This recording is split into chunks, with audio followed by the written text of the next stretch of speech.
छोटा भीम कार्टून के ऐसे कई सीक्रेट्स हैं जिन पर शायद आपने कभी ध्यान ही नहीं दिया होगा। क्या आपने कभी नोटिस किया कि हमें आज तक भीम के पापा नहीं दिखाए गए और ना ही चुटकी के?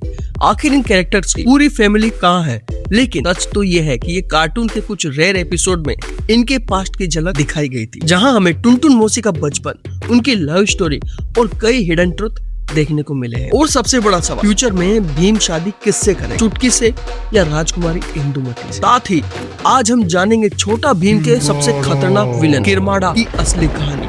आखिर कौन था किरमाड़ा और अब वो कहाँ है? तो आज की वीडियो में छोटा भीम की पूरी स्टोरी देखने वाले, बचपन से लेकर फ्यूचर। तो फ्रेंड्स, वीडियो बहुत ही मजेदार होने वाली, तो जल्दी से लाइक और सब्सक्राइब करो। चलो शुरू करते हैं। तो कहानी की शुरुआत होती है राजू के घर से, जहाँ सारे लोग मस्त बैठ के खाना खा रहे होते हैं। तभी जो राजू के पापा थे वो जग्गू की हरकतें देख के हंसते और बताते कि राजू बचपन में एकदम चुपचाप रहा करता था। तभी चुटकी बोलती कि हमें पूरी कहानी बताइए कि हम सब बचपन में कैसे थे। तभी वे बताते हैं कि जब राजू 1.5 साल का था तो वह मेरे से दूर होकर जंगल में चला गया था। फिर वहाँ राजू के सामने एक खूंखार शेर आ जाता है और तभी एंट्री मारता है हमारा भीम और वह उस शेर को खूब मारता है और राजू को बचा लेता है। और तभी से भीम और राजू की दोस्ती हो जाती है। फिर तभी एक दिन ये दोनों फल तोड़ रहे होते हैं कि तभी एक बंदर आके इनकी बास्केट छीन लेता है और जब भीम उसका पीछा करता है तो वो जाके एक भालू से टकरा जाता है, बट भीम उस भालू को भी ठिकाने लगा देता है। उसके बाद में जग्गू भी इनका दोस्त बन जाता है। फिर एक दिन एक सांड चुटकी पर हमला करने आता है कि तभी भीम की एंट्री हो जाती है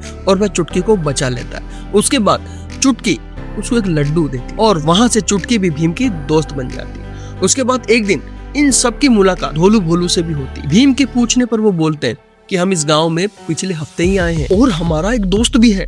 और तभी एंट्री होती है हमारे प्यारे कालिया महाराज और वह आते ही इन सबको चमकाने लगता है कि तुम सब मेरे ढोलू बोलू के साथ क्या कर रहे हो? तभी राजू बोलता है हम तो बस नाम पूछ रहे थे, इतना क्या चिल्ला रहा है तू? जानता नहीं क्या हमारे भीम को? भीम ने शेर को मारा, भालू को मारा, सांड को भी मारा। तभी कालिया बोलता है अच्छा दम है तो मेरे से कुश्ती करके दिखा। और उसके बाद भीम उसको कुश्ती में पटक पटक के मारता है। तभी से इन सब की दोस्ती और भी गहरी हो जाती है। फ्रेंड्स, अब हम आते हैं असली ट्विस्ट पे। हम अगर भीम के पेरेंट के बारे में बात करें तो जो भीम की मम्मी थी वो तो हमें कभी कभी देखने को मिल ही जाती थी, बट जो भीम के पापा है वह हमें बस एक ही एपिसोड में दिखाए गए हैं। भीम के पापा का नाम अभिमन्यु था एंड बेसिकली वह शहर में काम किया करते थे। उस वजह से हमें उनके बारे में उतना कुछ ज्यादा नहीं दिखाया गया। एंड उसी के साथ भीम के एक दादाजी भी थे जो कि भीम की तरह एक फाइटर थे, यानी दादाजी का असर भी भीम पर हुआ था। उसके अलावा हमें भीम की एक मुंह बोली बहन शिवानी के बारे में भी दिखाया गया है, जो पहलवानपुर में एक ढाबा चलाया करती थी और हमेशा वह रक्षाबंधन पर भीम को चिट्ठी लिखा करती थी। बट जब शिवानी की अगली चिट्ठी आती है तो उसके अंदर ज्यादा कुछ नहीं लिखा होता, जिसकी वजह से भीम को टेंशन हो जाती है। तो वह रक्षाबंधन के पहले ही पहलवानपुर चला जाता है। तभी पता चलता है कि उसका ढाबा कुछ डाकुओं ने कब्जा कर लिया और उधारी ना चुकाने की वजह से उसके पापा को भी जेल में डाल दिया गया और उनको छुड़ाने के लिए रकम 500 सोने के सिक्के थे। तब भीम उन डाकुओं को मार मार के भगा देता है और दूसरी तरफ भीम की टोली शिवानी के ढाबे पर अपना अलग अलग टैलेंट दिखा के 500 सिक्के जमा कर लेते हैं। एंड लास्ट में वहाँ के राजा जी को वो रकम देके उसके पापा को छुड़ा लिया जाता है। एंड अब अगर हम बात करें जग्गू की बैक स्टोरी की, तो एक दिन जब ये सारे खेल रहे होते हैं तो वहाँ पे एक बूढ़ा बंदर आता है और वो अपने आप को जग्गू का दादाजी बताता है। बट जग्गू बोलता है मुझे तो ऐसा कुछ याद ही नहीं है। तो उसके दादा बोलते हैं जब तुम छोटे थे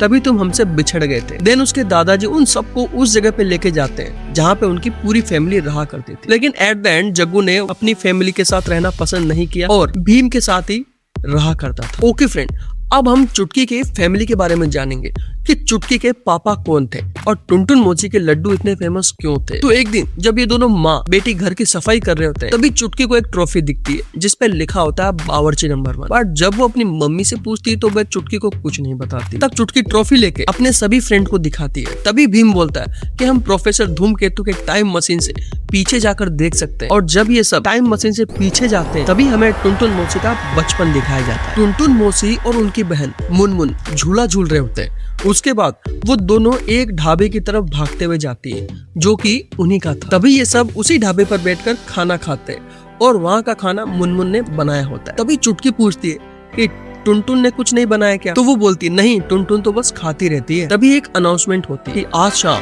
को फूड कंपटीशन होने वाला। तभी टुनटुन मौसी भी बोलती है कि मैं भी हिस्सा लूंगी।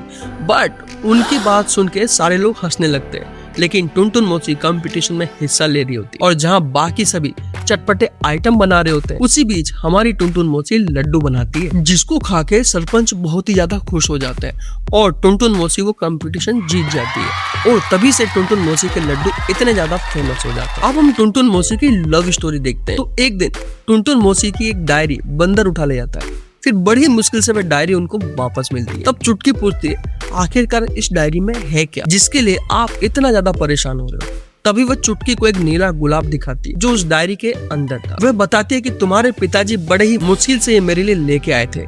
तभी चुटकी का मन करता है कि काश मैं इस नीले गुलाब की पूरी कहानी जान पाती। फिर प्रोफेसर धूमकेतु उन सबको टाइम मशीन से पीछे लेके जाते हैं और भाई तभी हमें टुनटुन मौसी और उनके बॉयफ्रेंड नंदू का रोमांटिक सीन दिखाया जाता है। लेकिन तभी टुनटुन मौसी के पापा आ जाते हैं और अब तो भाई दोनों की फील्डिंग सेट थी। तभी टुनटुन मौसी बोलती है कि मैं शादी करूंगी तो सिर्फ नंदू से, और तभी उसके पापा बोलते हैं कि ठीक है, लेकिन इसको एक नीला गुलाब लेके आना होगा। और भाई ये निकल जाते हैं नीला गुलाब लेने। लेकिन जहाँ नीला गुलाब था वहाँ रहता था एक बड़ा सा मॉन्स्टर, और जब वह अकेले कुछ नहीं कर पाते तो भीम जाके उनकी मदद कर और नंदू को वो नीला गुलाब मिल जाता है एंड वहीं उसी गुलाब से टुनटुन मौसी को प्रपोज भी कर देते हैं। लेकिन तभी टुनटुन मौसी बोलती कि मेरी भी एक शर्त है। वो बोलती है कि पहले मुझे उठा के दिखाओ। है उठा के दिखाओ? मौसी जी अगर शादी नहीं करनी थी तो मना कर दो, ये क्या मतलब है उठा के दिखाओ। लेकिन भाई तभी भीम आके उनको एक लड्डू देता है और फिर वो टुनटुन मौसी को ऐसे उठाते हैं जैसे 2 किलो का डंबल उठा रहे हो। फिर उसके बाद में ही हमें चुटकी के पापा का कोई भी सीन देखने को नहीं मिला। हो सकता है भीम के पापा की तरह भी वह कहीं बाहर शहर में काम करते हो। तो ये सब तो था इन सब के बारे में, बट अब हम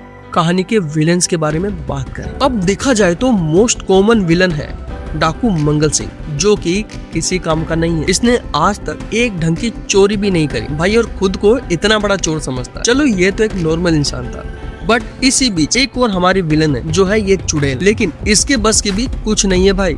ये पता नहीं दिन भर क्या अपने कमरे में क्या क्या बनाती रहती है, केमिकल वेमिकल डाल के, बट होता इससे कुछ भी नहीं। दिन भर झाड़ू पे घूमती रहती है और एक बच्चे से जाके पिट जाती है। मतलब जब तुम हवा में उड़ सकते हो तो नीचे आके क्या जरूरत है ऐसा कुछ करने की। मतलब फ्रेंड समझ लो एकदम नल्ली चुड़ैल है। और इसकी शादी तो राजा इंद्र वर्मा से होने वाली थी। सोचो फ्रेंड अगर शादी हो जाती तो कितना सही रहता ना, क्योंकि ढोलकपुर को बचाने के लिए कोई ना कोई तो होता, क्योंकि राजा से कोई उम्मीद तो रख नहीं सकते हम। इनके बस की तो कुछ है ही नहीं।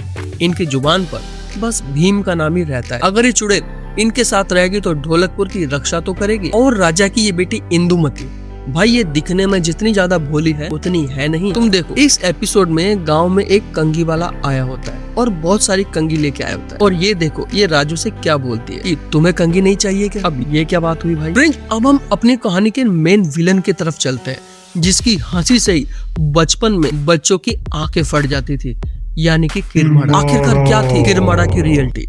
तो धनी बाबा बताते हैं कि एक बार एक आदमी म्यूजियम में जाके एक पेपर पर लिखी हुई कहानी पढ़ता है, जिसमें लिखा था कि 500 साल पहले प्रतापगढ़ में एक राजा हुआ करता था। वह राजा बहुत ही ज्यादा दयालु और अच्छा था। वो हमेशा से ही सबकी मदद करता आया था, मगर धीरे धीरे दिन बीतते गए और राजा बूढ़ा होता गया और एक दिन वह चल बसता और ये बात उनके सिपाही और बेटे को पता लगती और यही था किरमाड़ा, जो अब प्रतापगढ़ का नया राजा बन चुका था। मगर किरमाड़ा कभी किसी का भला नहीं चाहता था, वह अपने ही लोगों से काम करवाता था, जिसकी वजह से वहाँ के लोग राज्य छोड़कर चले जाते हैं। फिर जब दूसरे राज्य के राजा भी उसको समझाते हैं तो वह अपनी सेना लेके उन सभी पर हमला कर देता है। अब सिर्फ ढोलकपुर ही बाकी था। तभी बाकी के राजा ढोलकपुर के राजा से मदद मांगे और ढोलकपुर के राजा किरमाड़ा को बहुत बुरी तरीके से मारते हैं। बाय द वे वे राजा इंद्रवर्मा नहीं थे, उनके दादा परदादा है, क्योंकि ये कहानी 500 साल पहले की जो थी। तो अब क्या होता है कि जब किरमाड़ा हार जाता है तो वह शैतान के पास जाता है और अपनी बलि देकर अपनी आत्मा उनको सौंप देता है और वो शैतान एक्सेप्ट भी कर लेता है। उसके बाद वह बोलता है कि जब सारे ग्रह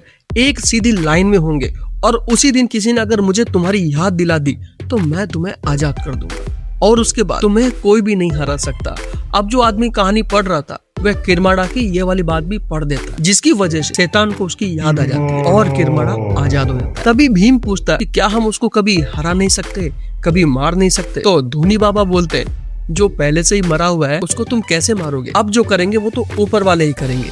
और तभी एंट्री होती है कृष्णा जी की। इनकी असली पावर वैसे किसी को पता नहीं है, बस सारे लोग इनको अपना दोस्त मानते हैं। उसके बाद जब भीम और कान्हा किरमाना से फाइट करने जाते हैं तो किरमाना की बहन मयाद्री उनको पकड़ लेती है और उन दोनों की शक्ति अपने अंदर शक करने लगती है। लेकिन तभी कान्हा अपनी पूरी शक्तियां उनको देने लगते हैं और कान्हा जी की इतनी शक्तियां उनसे सहन नहीं हो पाई, जिसकी वजह से उनका पूरा सिस्टम टूट जाता है और उसकी बहन की सारी शक्तियां उसके बालों में थी।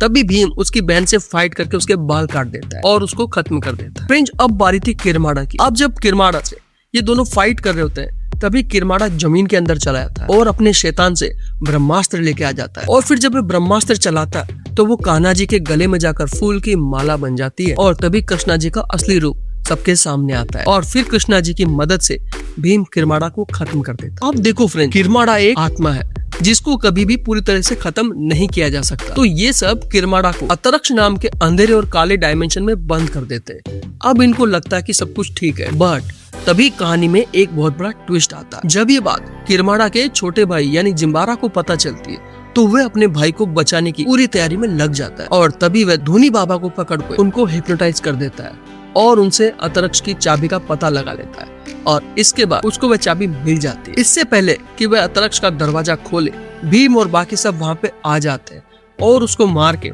अतरक्ष की चाबी से दरवाजा खोल के बाकी सभी शैतानों को वापस उसके अंदर भेज देते हैं और इसी के साथ जिम्बारा और किरमाड़ा का खेल टाइम टाइम फेस हो जाता है। फ्रेंड्स, अब हम थोड़ा भीम के फ्यूचर के बारे में देख लेते हैं, जिसको हमेशा से लेके हमें अभी तक डाउट रहता था कि भीम की लाइफ पार्टनर इंदुमती बनती या फिर चुटकी। तो देखो, जैसा कि हमें पता है कि भीम हमेशा से ही ढोलकपुर की रक्षा करता है और वो फ्यूचर में ढोलकपुर का राजा बनेगा और वो अगर राजा बनता है तो इसका मतलब उसकी पार्टनर होगी इंदुमती। और फ्रेंड्स, कुछ फैन थ्योरीज भी यही बोलती है कि फ्यूचर में भीम और इंदुमती ही एक साथ रहते हैं एंड जो चुटकी है उसका पार्टनर और कोई नहीं बनकर कालिया बनता है। एंड देखो, ये सब हमें ऑफिशियली नहीं दिखाया गया, बट फैन थ्योरीज के हिसाब से यही सही है और इसी के साथ छोटा भीम की कंप्लीट स्टोरी यहाँ पे खत्म होती है। तो दोस्तों, अगर आपको वीडियो पसंद आई हो तो एक लाइक जरूर करना और ऐसे ही इंटरेस्टिंग और अमेजिंग फैक्ट्स के लिए चैनल को सब्सक्राइब करना मत भूलना। मिलते हैं अगली वीडियो में। Thank you.